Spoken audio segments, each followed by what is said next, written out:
Hello, I'm Lorette Legan, President of the Jacksonville Onslow Chamber of Commerce. And on behalf of the Chamber membership and our Board of Directors, I want to thank you for joining us for Forum Onslow. The Chamber works with government agencies on issues that affect our business community. We monitor legislative issues that impact local business. We promote partnerships between business, government, military, and education, and we use these forums to create awareness on topics that are important to the entire community, such as the election of those that represent us on the state level. Our sponsor for this Meet the Candidates Forum is Jones Onslow Electric Membership Corporation. I would like to invite Steve Goodson, Vice President for Communications and Business Strategy from Jones Onslow, to please come forward. Thank you, Lorette. Good morning, everyone. Just wanted to say that I'm glad you folks attended today and the folks that are going to be watching on G10. On behalf of the Board of Directors, Gary Ray, our CEO, and all the staff members at Jones Onslow, we're just proud to be able to do this. This is a vital part of our democracy in the United States of America. An educated electorate is vital. Thomas Jefferson had a quote, and I was looking at it, and I'm like, yeah, I'm not going to read it, but many great quotes from Thomas Jefferson about an educated electorate, and we're just glad and proud to be able to sponsor this event and partner with the City of Jacksonville and the Chamber of Commerce, and we look forward to hearing what the candidates have to say. So thank you, guys. Thank you, Steve. On the state level this year for our election, we are going to be electing someone for the North Carolina House of Representatives, District 14, and the candidates are Wyatt Gable and Carmen Spicer, who will join us today.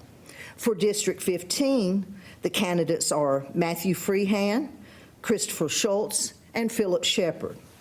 For District 16, the candidates are Francis Lakey and Carson Smith. And we're also having a Senate race for District 6, and the candidates for that are Michael Lazzara and Andy Morrow, and both of them are with us today as well. It's time now for me to turn it over to our moderators. Elliot Potter is a retired newspaper man who was editor of the Daily News for more than 30 years. And his cohort is Glenn Hargett, who's a retired government employee. These two gentlemen have helped with these Meet the Candidate forums for 44 years. Gentlemen, the floor is yours. All right. Well, you know, I think describing Glenn as a retired government employee is a little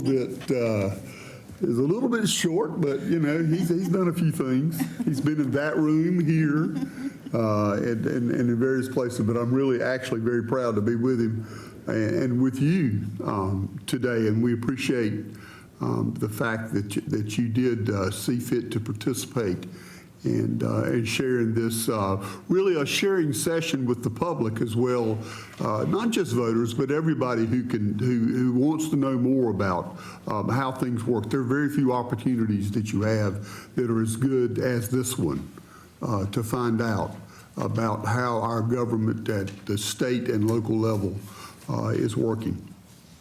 I want to go over the rules of engagement, which by now are probably familiar to most people. I want to add one. After our last sessions that we had for the primary, somebody asked if we had provided questions to the candidates in advance. And while we do offer opportunities for the public to submit questions, and over the years we've even had candidates submit questions, but the final selection of the questions are made by the panel here. Glenn and I both worked on them, and we don't share them in advance. But you pretty much know what the issues are coming up. We don't try to surprise people. We like for this to be, I was explaining to one of the candidates earlier, that we like for this to be, rather than maybe some of the debates that people are used to watching on TV, we'd like this to be an opportunity for people to put their best foot forward and to talk about the issues. and not maybe so much about personalities. So that's why we do things the way we do. So we want to keep it educational, entertaining. If you've got a good joke, please tell it. But anyway, we try to keep this moving and in a very informative way. So we appreciate that, your participation. This is, as far as the rules of engagement go, this is a forum. It's not a debate, which means we want you to talk to the audience and not to each other. Address the questions that are posed to you, and all questions, as I've said, are general in nature. We don't try to single anybody out, and they're suitable for all candidates to answer. You will be given a chance to make opening remarks. Those opening remarks should be, the time limit on those are 90 seconds. We are asking you to, of course, provide your name and some basic information that introduces yourself, including information about where you live and what you do for a living. And we would also ask that you give us an idea about why you're running for this office. When we get down to the questions, we will alternate the order of questioning, of course, and you will have 1 minute for each one of the questions that we pose to you. We are allowing also 2 opportunities. You have 2 cards for rebuttal. Let me see if I can explain accurately how that works. And that is, if you would like to make a rebuttal, which would mean if you'd like to add to your own remarks, address something that maybe somebody else said, or clarify something, we would ask that you hold it up during the course of questioning. And what we will do is, after everybody has answered the question, we will then go down the line and ask for the rebuttals. So that's kind of how that works. Sometimes it gets a little confusing. Sometimes I get a little confused, but we generally try to make that work. Rebuttals are limited to 30 seconds, so you got to speak quickly. They can be used only for the questions. We did have some candidates one time try to use them to extend their opening and closing remarks, and we don't allow that. And then you will also be given a closing statement that should last no more than 60 seconds. We do have a system for letting you know how you stand on time, and we do ask that you adhere closely to the time limits. During each round, you will see a yellow light when there are 30 seconds left, and a red light when your time is up. If you see that red light, this is kind of harsh, I know, but we ask that you complete your sentence. Not necessarily your entire thought, because that may be more than 1 or 2 sentences, but we just ask you to complete the sentence you're on and stop. If you need to do a rebuttal card to continue, then that will be your option. We are very proud of the decorum. That includes the audience. So we've asked the audience, it's really, I think, one of the best traditions about this. We ask that the audience refrain from applause during the program. We will try to give an opportunity for that applause at the end. We would try to keep today's session, it'll be 90 minutes or less. It'll be no more than 90 minutes. So we keep things moving. That pretty much is what we have. If you have any questions, you can bring them forward, and I'll be asking the questions for this race. Mr. Hargett will help me keep things lined up, and he'll take over when the school board comes a little bit later.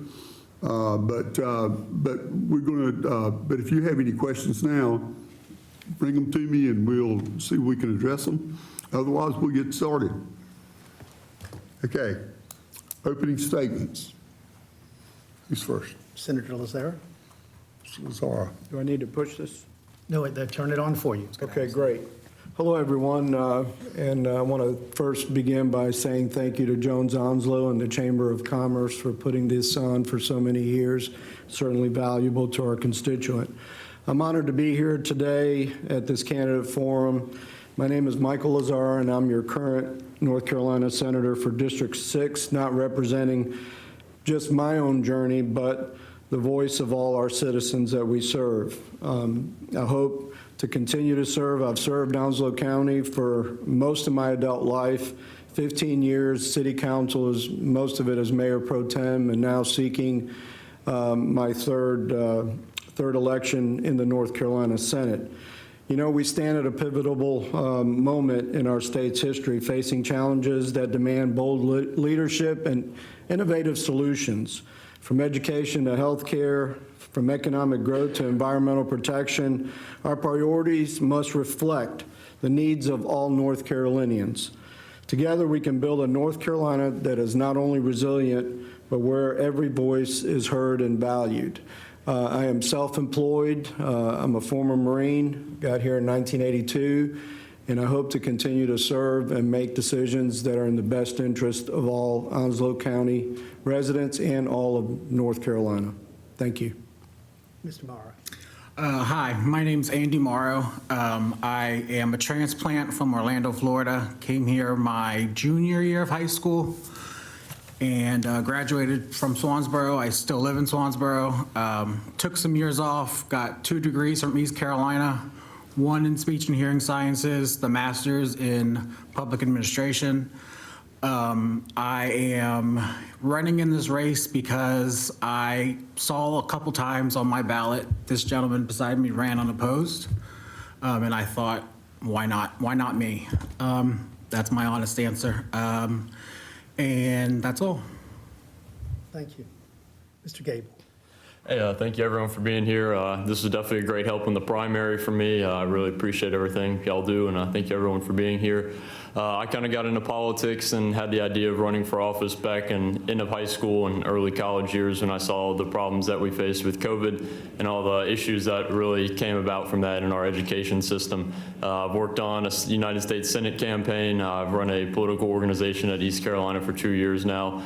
And I figured the best way I can help grow my community and make a difference and live a fulfilling life is to run for office and help as many people as I possibly can. And I think this is the best way I can do it. And I believe in everything we're trying to accomplish in North Carolina, and I believe it's the best state in the union, and I want to keep it that way. So thank you all again. Ms. Spicer. Hello, my name is Carmen Kuntz Spicer. I'm a native of Onslow County, a graduate of Jacksonville High School, go Cardinals. A little bit about my background: I'm owner of Carmen Spicer Realty.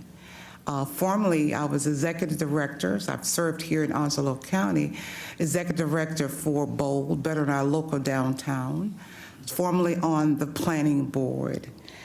My federal experience, I started out with the Veterans Administration. I worked there for a couple of years and then worked with Small Business Administration, Director of Women in Business Program, and then went on to Department of Commerce. My reasoning for being a candidate for North Carolina House of Representatives District 14, I felt that I need to be able to serve the constituents and the residents of this county. I realized that things could be a little bit better than they are. So that is one of the reasons why I'm running as a candidate, and I want to be able to support and serve all constituents. Thank you. Okay. Now I'm going to start with the questions, and Ms. Spicer, you will get the first opportunity at this question. To many of the state's citizens, when they're talking about them, when they're considering the key issues such as education, abortion, the balances of power in North Carolina, gambling, it seems as if the state and the General Assembly have reached something of a crossroads in the history of the state. Would you agree with that assessment? We'll delve into the individual topics later, but generally, do you think that this is a critical time for the state? Thank you so much for the question, Mr. Potter. I think that the state and the constituents, I believe they all have a good mission to make sure that education is provided for all. However, with this Project 2025 that's coming up, it's talking about actually eliminating the Department of Education. With that, with the education also, we're looking at the vouchers as well. In reference to abortion, women's rights, I believe that the government have no right into a woman's bedroom. That's a decision that a woman has to make on her own, and her physician. So that's my point on that at this time. Thank you. Mr. Gable. I think as a state under Republican leadership in the General Assembly, we've been able to accomplish a lot. When Republicans took over from Democrats in the state legislature, we owed the federal government $400 million. Republicans have been able to pay that off and accrue billions of dollars in surplus, all while cutting taxes and deregulating the state so business is more friendly here. We're now the #1 state in the country for business. So I believe in terms of what we've done in the General Assembly, we need to continue to do that under Republican leadership, and we've done a great job. And in terms of all the individual questions you asked, I guess I'll give you an answer on those when we get to those individual questions. Mr. Morrow. So with the current General Assembly, you can see where their values lie when they put proposals on the ballot, like for citizen proof, to prove you're a citizen in order to vote. There are other states that are doing much different things with their time in government, and I think we should take a note from them. Mr. Lazara. Can you repeat the question? Yes, the question, the basic question here is, do you think we are at a critical time in North Carolina in your assessment as far as the governance of the state? Thank you, Elliot. That's more or less the question. It is. The topics, I mentioned some of those that we talked about. Yes, we are at a critical time because I think we need to go back to our roots in talking about personal freedom and responsibility. And sometimes we forget that basic clause of personal freedom and responsibility, who we stand for and who we are.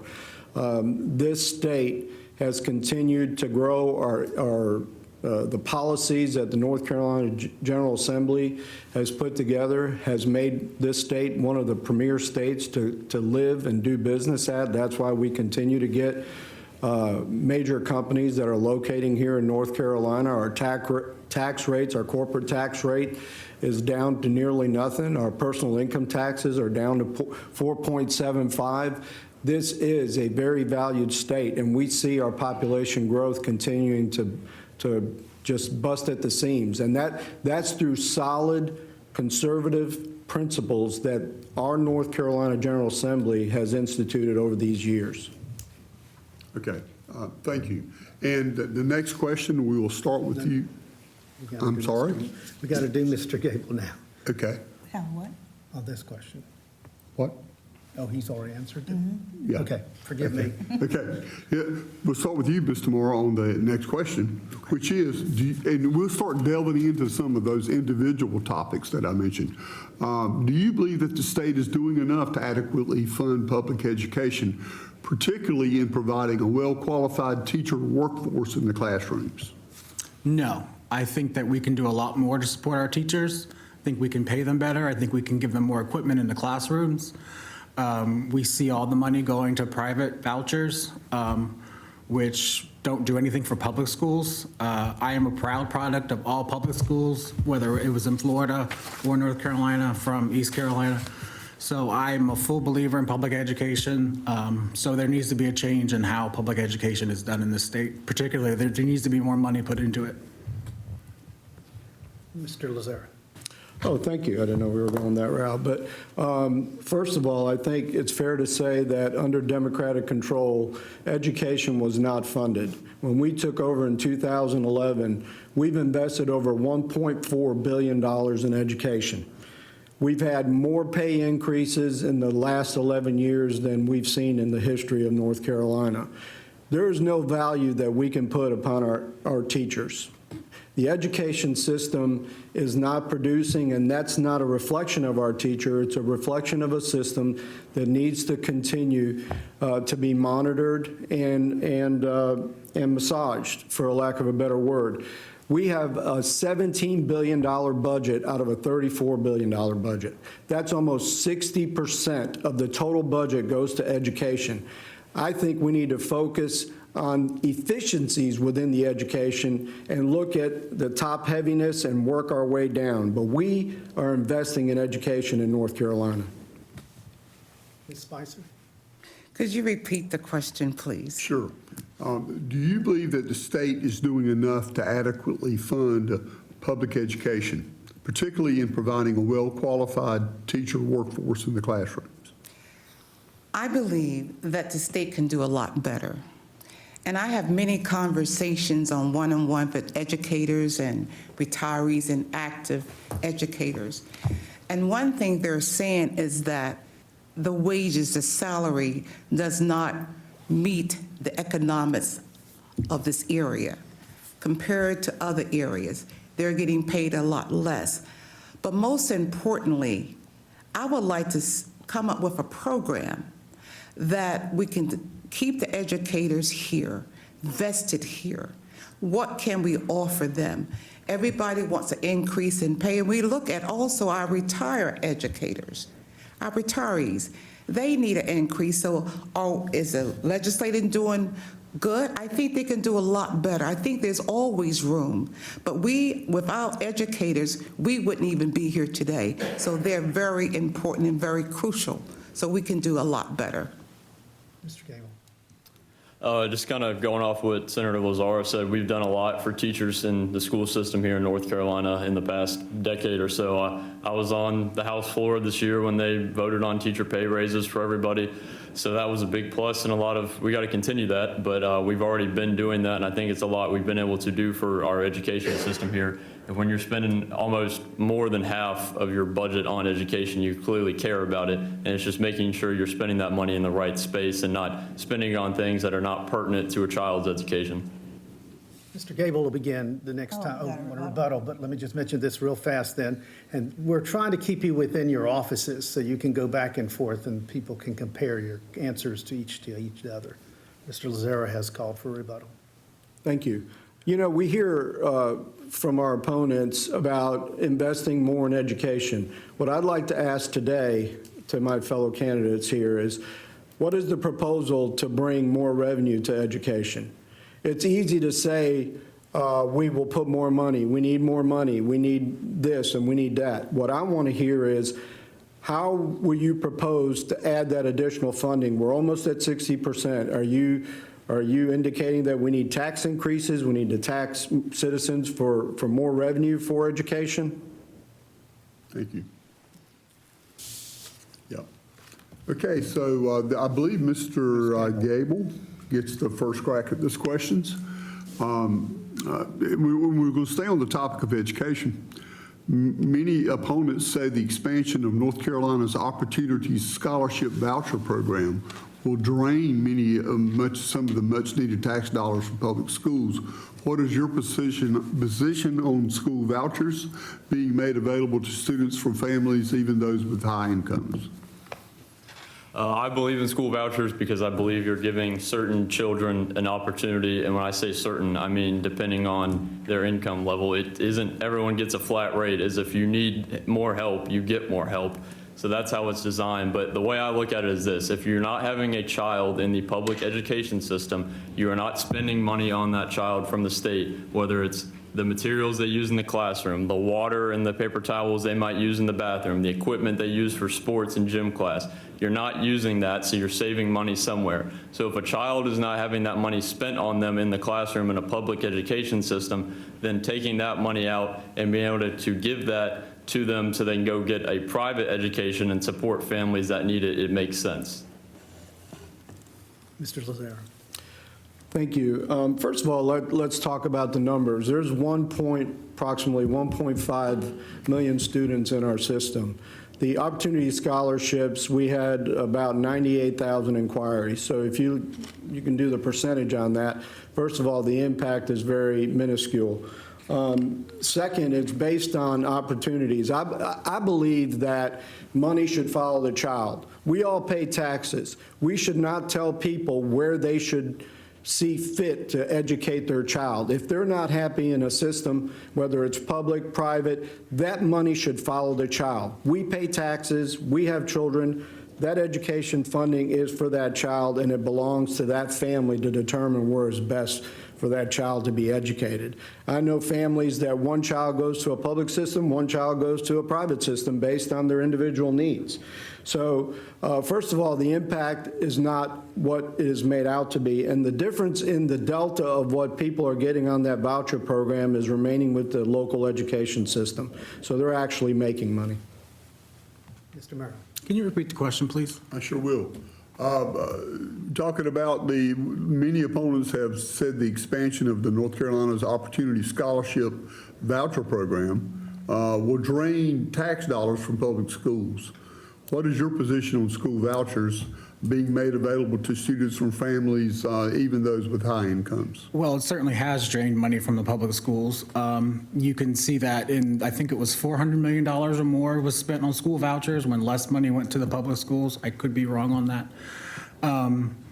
And as you said, they are not given equally. They're given equally to everybody regardless of the need. So it kind of seems like a waste if you're doing that. When somebody can't afford it, they should pay for it. Mr. Lazar's using his second rebuttal. Yeah, I'm sorry, I just have to comment. First of all, that's not an accurate statement. I think maybe you should read the actual legislation, because that is not accurate. Everybody does not get it.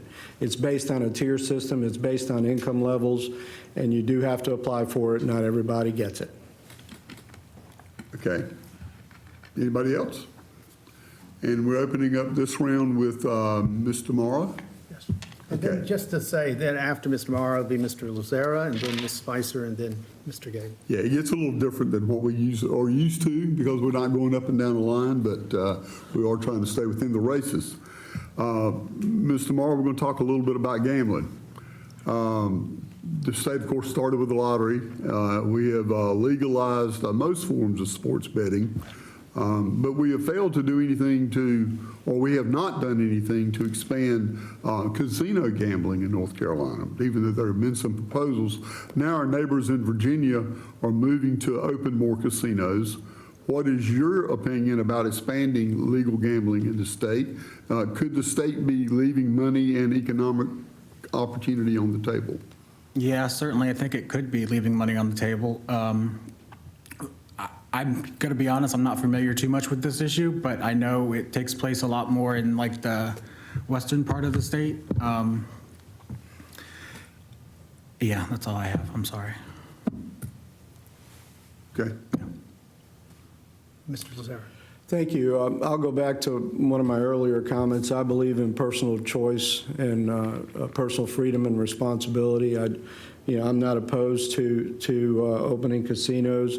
If you visit the Cherokee land and their casinos and the amazing things that they've done with the revenue, they've built an incredible hospital there that is connected with mental health. They've built new schools. So we have gambling in North Carolina. Whether you accept it or not, we have gambling. We have the North Carolina lottery. Many organizations have bingo nights. You have Virginia all around us taking revenue left and right, and these are all facts. And North Carolina could be sharing in that revenue. Now, some people may be opposed to gambling, but who are we as individuals to tell someone else what their recreational hobby should be? If you like to fish, do you want somebody telling you that you shouldn't be killing those fish? Everyone has a personal hobby, and it is legal, and I do support it. Unless it's a flounder. That's right. Okay. Ms. Spicer. Before I answer the question about gambling and my opinion of that, I would like to be able to address, I think I was left out when we was talking about the vouchers again, about the public school. And I think Senator Lazaris and Mr. Gable was saying how much money was actually put out for education. But I differ with that, and I'm going to tell you based on my experience and some of my friends and neighbors and associates, they're actually educators, and a lot of them are taking monies out of their household to help provide certain things for students. So if that money is allocated and so much has been set aside with House and Senate, then why are teachers coming short? So that's basically what I wanted to respond on that. Now, I'm ready for the gambling question. Well, you know, I wish you would have, that's what we have the rebuttal cards for. So, Please forgive us She for never that. answered the question. She never had the I didn't opportunity to call. answer. oh, I'm sorry, we didn't call on you. I messed up. Okay. In that case, forget what I just said. We apologize. And yeah, let me read that gambling I question accept your for you apology. again. The state has legalized most forms of sports betting, but it has failed to do anything to expand casino gambling in North Carolina. Now our neighbors in Virginia are opening more casinos, some right on our border. What is your opinion about expanding legal gambling in the state? Could the state be leaving money and economic opportunity on the table? Well, I believe, Mr. Potter, that anything is legal, most of the time it's good. Some people are going to gamble, and we can't stop them. But my understanding with the gambling in the North Carolina lottery, that part of those proceeds would be set aside for education. Now, I think we need to follow up and see how much actually has been set aside.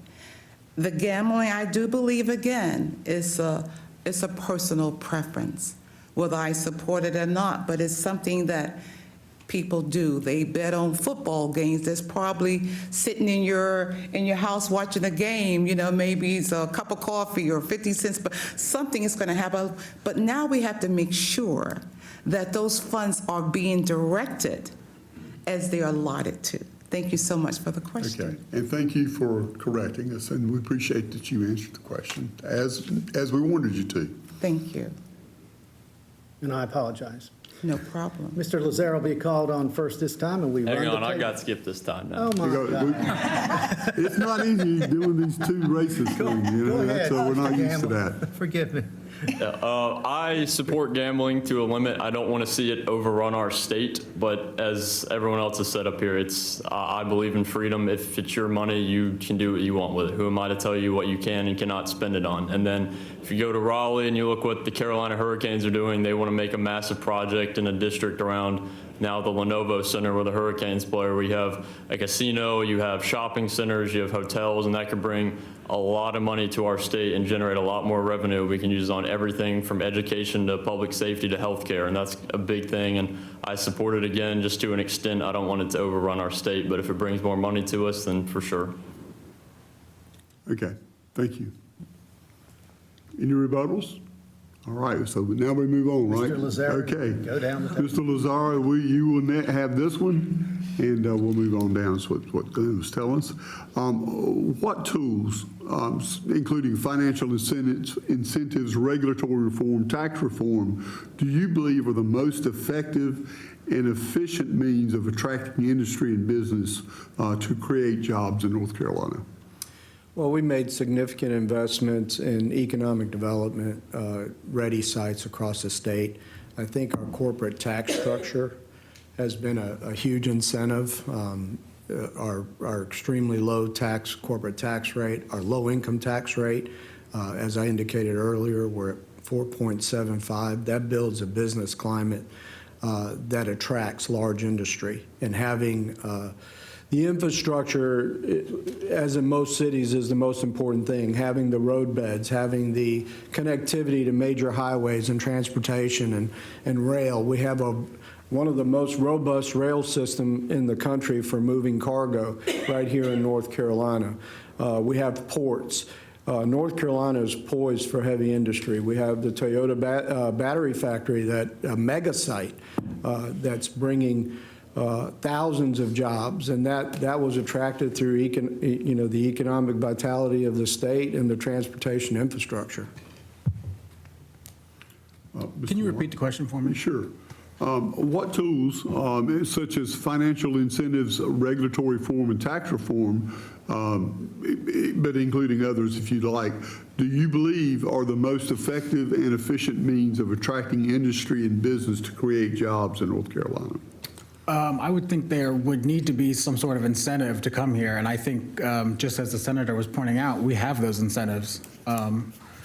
we have different climates from different areas that you go to, and the tax structure is, I'm sorry, I'm blanking. It's okay. We'll just move on. Yeah. Okay. Mr. Gable. Mr. Cable.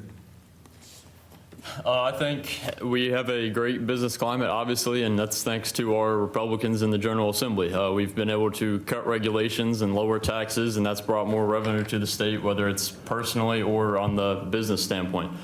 Less regulation is the way to go. You look why businesses are fleeing California for Texas, because the restrictions that are placed on them in California are hampering their business, and then the people that feel that is the consumer. It's you, it's me. Whereas you move to Texas, there's less taxes, less regulation, and people can save money. And it's the same thing with this state. Because of Republicans, we've been able to cut everything from taxes to regulations, so people are more likely to do business here, and they're more likely to make and keep their money here because the government isn't in their pocket.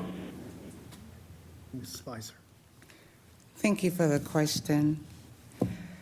I thought about this, worked in corporate America and federal government. It has to be if such thing, a win-win situation. So what's the incentive for the industry to come here? Obviously, tax break, incentive. And then I think you have to take another part of this. Incentive has to be also to make sure that we're hiring pretty much, as you say, within. So it has to be incentive for the citizens of North Carolina. If we're looking at Onslow County, then we should have some type of relationship with industry, saying, okay, fine, you're coming here. By you're coming here, then we're looking for a set salary for the residents here. Not only a set salary for the residents here, but also we're asking for you to hire a number of residents here since we're talking here about Onslow County. So it could be a win-win situation with tax breaks and also incentive of hiring. Thank you. Thank you. And you'll get the first crack at the next question. Okay. And we'll go down the street. And go down the way. Okay. With the Supreme Court ruling in Roe v. Wade, the states have become the focal point in the battle over the limits on abortion. What is your position on restricting abortion in North Carolina, which last year moved the ban on abortion to 12 weeks, except under special circumstances, down from 20 weeks, I believe it was. So that's your question. As a woman, I believe a woman, as I said earlier, have a right to her own body, and the government has no right into a woman's bedroom. That's a decision between a woman and the physician. Now, establishing weeks of the pregnancy, there again, it has to go back to the physician, and of course, there could be some type of medical conditions, basically establishing the condition of the pregnancy and how long it's endured. So I believe that the government, we don't have any right to dictate to a woman what she should do with her body. That's the woman's rights. So that's how I feel about that. Thank you. Okay. Mr. Gable.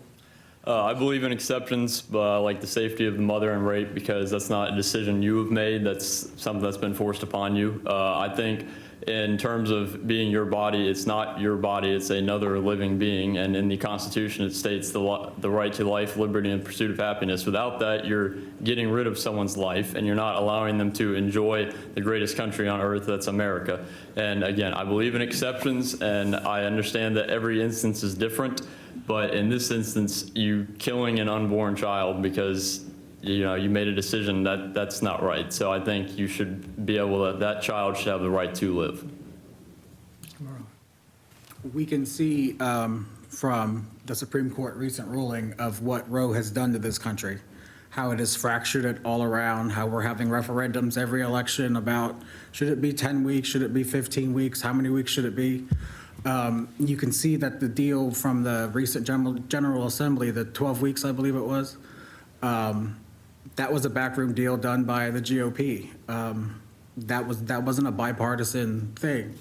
And I believe in bipartisanship. I believe in North Carolina, we need to show how we can work together and not work against one another. Mr. Lazare. Thank you. As we all know, the federal government put the onus on the states to make those decisions. First of all, I want to say I do believe in the sanctity of life and the protection of life. And what we did in the General Assembly is we passed legislation, first of all, was consensus legislation at the 12 weeks, excluding health of a mother, rape, incest, which we believe was legislation that was consensus and that we were able to actually get across the curb. There was, as you all know, there was from none at all to 20 weeks, and this was legislation that was consensus and that we passed. Would I go further? I would certainly go further, but this is what we were able to get across the curb because I do believe in sanctity of life and the health of a mother and rape and incest as exceptions. And I think we did a great job in building legislation that is good for North Carolina. Mr. Murrow began first, and then Mr. Lazare. I believe we have a rebuttal, though, from Ms. sorry. Spicer. Absolutely. Let's talk about choice. My opponent, Mr. Gable, basically shared his opinion. And I believe his choice was, as a young man, his choice was not to become a father, and he could have. So we all make some form of choices. I'm right back again where, as I said, I believe that it's a woman's right to choose, as is a man's right to choose. Some choose not to be fathers, and some choose to be mothers. So here we are again, the right to choose. Thank you. Thank you. And it'll be Mr. Murrow, then Mr. Lazare, then Ms. Spicer, and then Mr. Gable. Okay. Let's go back to another cultural-driven question. North Carolina is one of only about a dozen states that hasn't legalized some use of marijuana, including medical marijuana. What changes, if any, would you favor in restrictions of marijuana in North Carolina? On the restrictions? Yeah, what restrictions, if any, or what changes, if any, would you favor in the restrictions or legalization of marijuana? I would like to see it brought forward as a ballot initiative to legalize full cannabis in the state. I think we're missing out on critical revenue that other states have across the country. I think it's 25 or more have some sort of recreational thing where they tax it and do some with the money as they will. I think the medical is a good start, but I think it needs to go further, and I think we need to fully legalize cannabis in the state. Mr. Lazare. Thank you. I do not support recreational marijuana, and I have voted for medical marijuana. We have many veterans and people that suffer from cancer and other illnesses where we know for a fact that medical marijuana has helped them live. I have tons of veterans group that email me and approach me daily on medical marijuana. You know, it's interesting, we live in a place where we support the opioid prescription process, and we don't oppose that, but we oppose medical marijuana. If you ask me, would I rather my son or a veteran friend take an opioid versus having the ability to use medical marijuana to take care of their needs all day long, I would tell you medical marijuana. And those that oppose it, I don't see them opposing getting opioids off the shelf. I think medical marijuana is a good thing for North Carolina, and I think we should pass it. Ms. Spicer. Thank you again for the question. Medical marijuana could be very helpful. I mean, obviously, I find with North Carolina, sometimes we're kind of slow about moving ahead, and other states have adopted this. I think with anything else, there have to be some restrictions. It has to be, obviously, it has to be, you have to be able to have a certain condition to be able to prescribe for this. If this is going to help us, I know, I was going to ask if you wanted them. if this is going to help people from getting from a bad stage to a good stage, let's be able to help them. What is it, what can we do to help? Is this going to help us with less mental illness? Then let's help. So I support medical marijuana being passed. Thank you. Mr. Gable. I'm against recreational marijuana. My biggest reason is we don't have a quick and speedy way to test it like a breathalyzer for alcohol, and it's not cheap to test it. There's no easy and simple way to do it. That, like I said, it's not rapid. That's the biggest reason I'm against it. I'm in favor of medical marijuana simply because of how many veterans have talked to me about it. I didn't think that was a big thing until I hit the campaign trail about a year ago. It's been a big issue. So many veterans want it, and who am I to deny someone that's served our country if they want to be able to partake in that? So I'm for that. Mr. Gable, you'll be first, and then Ms. Spicer, and then Mr. Lazara, and then Mr. Miller. Oh, yellow card. Oh, but you've already used two. I gave him one. Oh, you gave him yours. Well, I tell you, that was a nice gesture on your part, but Is that allowed? no, it's not. But even though it was a Democrat giving one to a Republican, I'm a true bipartisan. This is called working across the aisle. It is. I hope I haven't just stopped the movement. Who are we going Good with try. first? We're going with Mr. Gable, then Ms. Okay. Spicer, then Mr. Lazara, and then Okay. Mr. Moore. Have changes in the state's voting requirements and the new round of redistricting moved North Carolina toward fairer, more democratic elections, or have the changes mostly just been for political advantage? In your opinion, has this state had problems with election security in the past?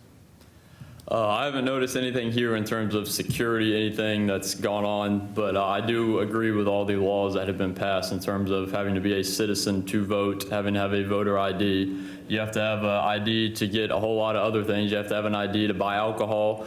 You have to have an ID to get in a doctor's appointment and show that and prove who you are. But if, by all means, if someone's trying to vote, no, we don't need one. Yeah, you need one. If you're going to tell who is going to run your country and your state and your communities, you absolutely need to prove where you live and who you are, because I don't think we want people from Texas or Illinois trying to decide who we vote into office here. It should be the people that live here that vote and are actual U.S. citizens that are registered to vote, and you have to be able to prove that to vote in our elections. Ms. Spicer. Great question. Thank you so much.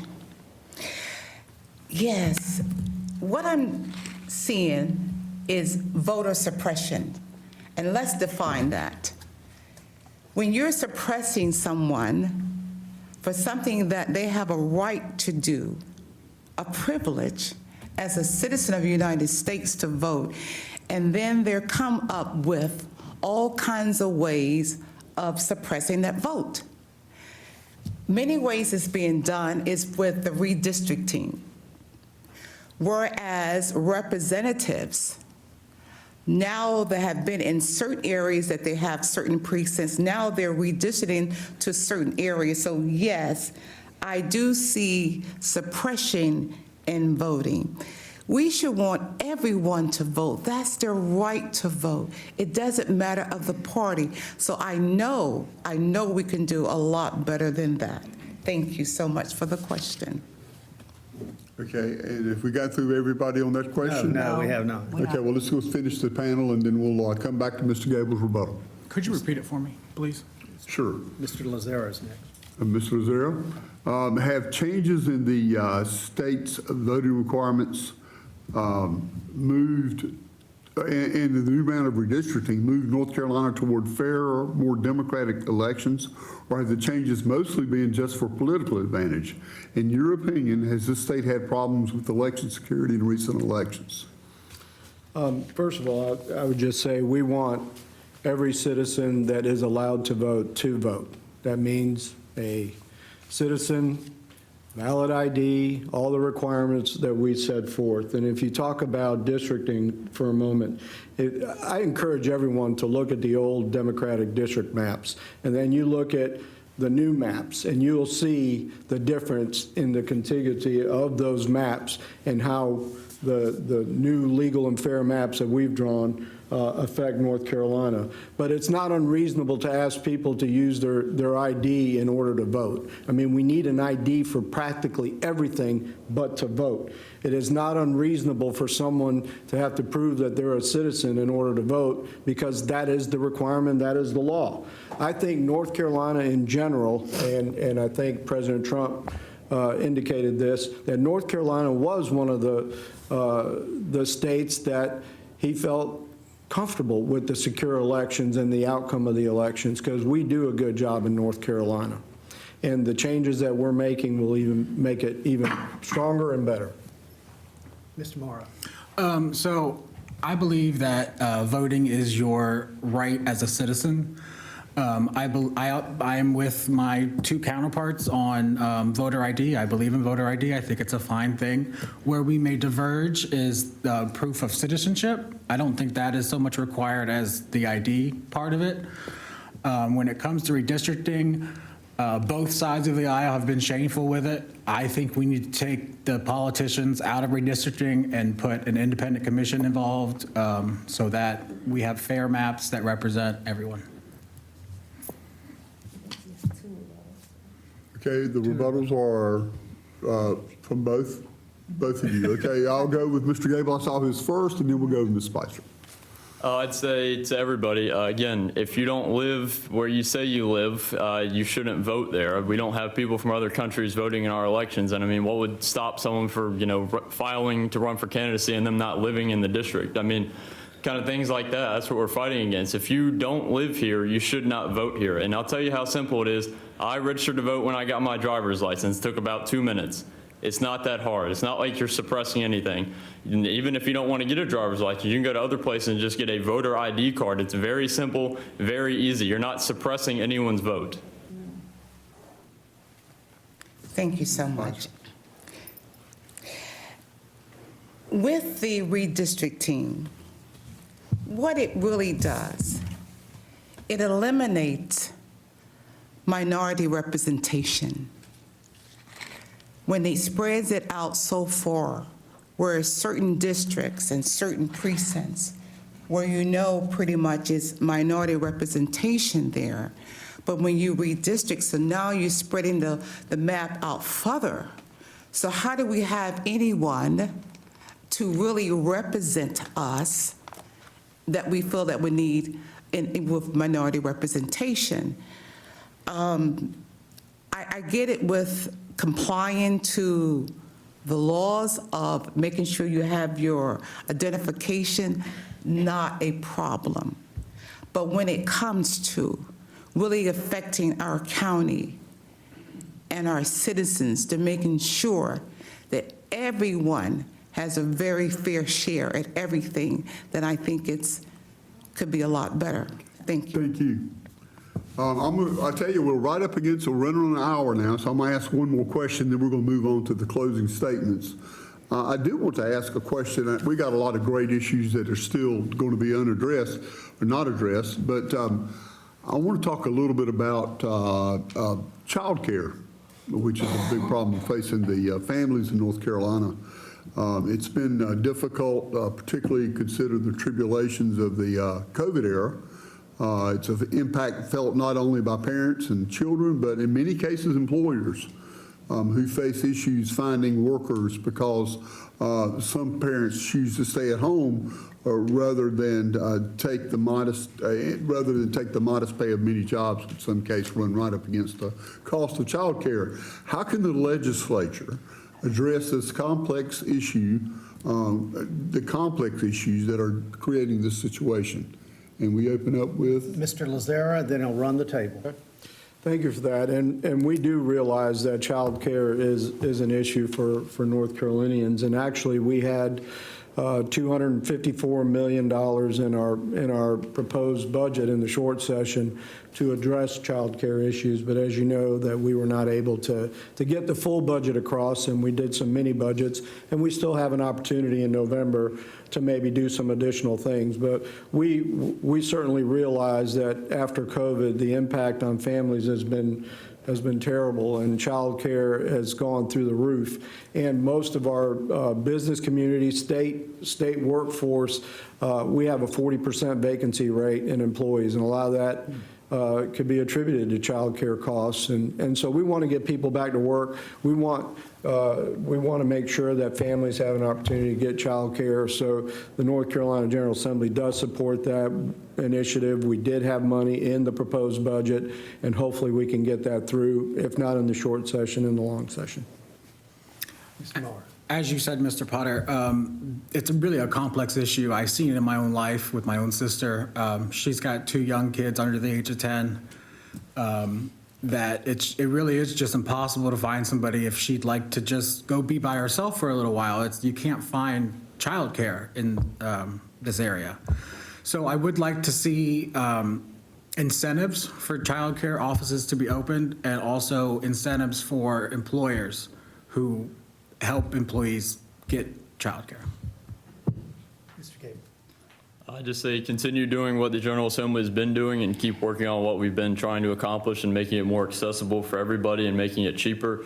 But then I think the simplest way to do it is make a strong economy here so that either A, you can afford child care, or B, not both parents have to work. Because somewhere along the line, the federal government made it so everyone had to go to work so they can double their tax base, so then you have less people that can stay home and take care of your kids. So I think if we can build a strong economy here where, again, you can either afford it, or one person out of the 2 of you doesn't have to go to work and you can stay and take care of your children. I think that's the best way we can do it here in North Carolina. Ms. Spicer. Yes, thank you so much. I can relate to childcare, trust me, as a mother, grandmother, and a great-grandma. I know about childcare. Of course, when I was a young mother, childcare was a lot less expensive now, but my granddaughter has 3 daughters and so I have 3 great-granddaughters. So childcare is expensive. Sometimes you have to weigh it, is it worth me going to work, or is it worth me staying home? But there is an answer for this, and there is an incentive. It can be an incentive to your employer. Some employers have child care centers right there on the premises, which it makes it a lot easier. You're there at work, and the child is there, and so therefore it's not as expensive. I know you have done something about the child care funds and everything, but I know we can probably expand that a little bit more. Thank you very much. Okay, and Ms. Spicer, we will ask you in just a moment to start off with the closing statements, of course, which are a minute long, and then we'll move down to table.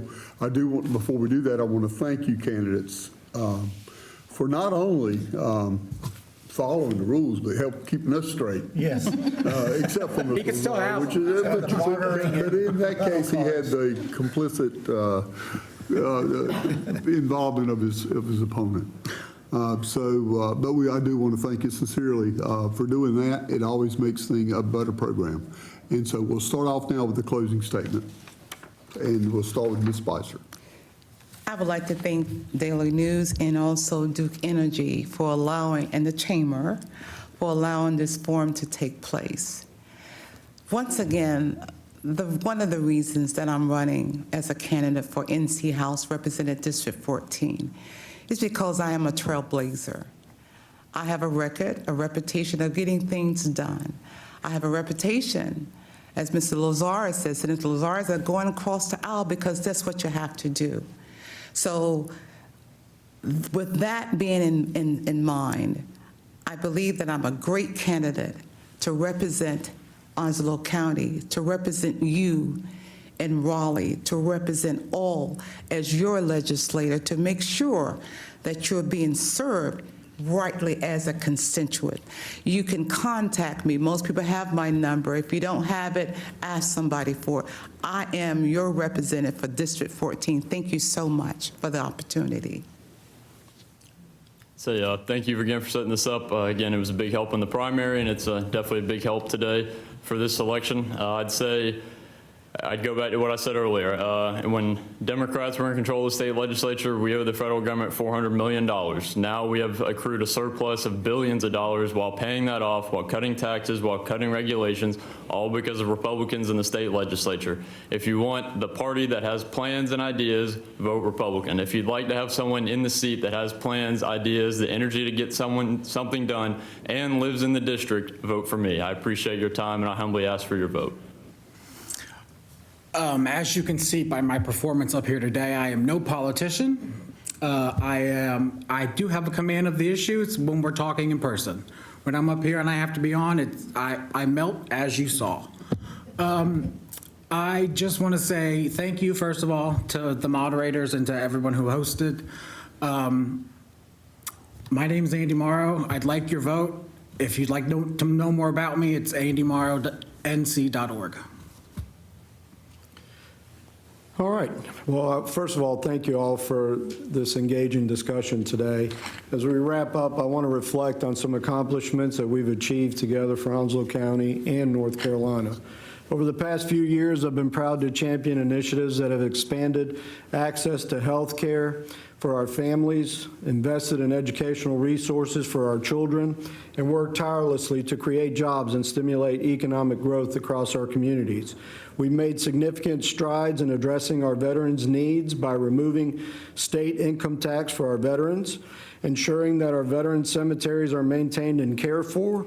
I'm also proud to have secured hundreds of millions of dollars for local projects, such as the Museum of the Marine, One Place, and our child advocacy, and so much, much more. However, I know our work is far from over.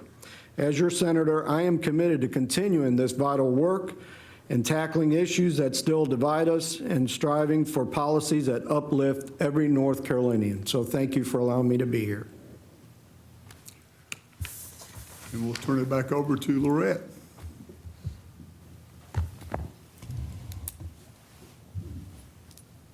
Thank you, Elliot, and thank you, Glenn. And I also want to thank Lachey Cavers for keeping our candidates on time and very efficient.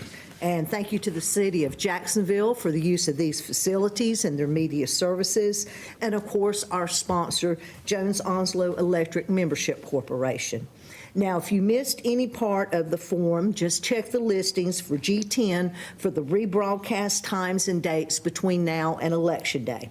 And remember, your vote is your voice in issues important to North Carolina. Absentee ballot request forms are available online at the Onslow County Board of Elections website, as well as the dates, times, and locations for early voting. Election Day is November 5th, 2024, 6:30 a.m. to 7:30 p.m. at your local precinct. On behalf of the Jacksonville Onslow Chamber of Commerce, thank you for joining us for our Meet the Candidates Forum. This concludes our program. Thank you. Good work, guys.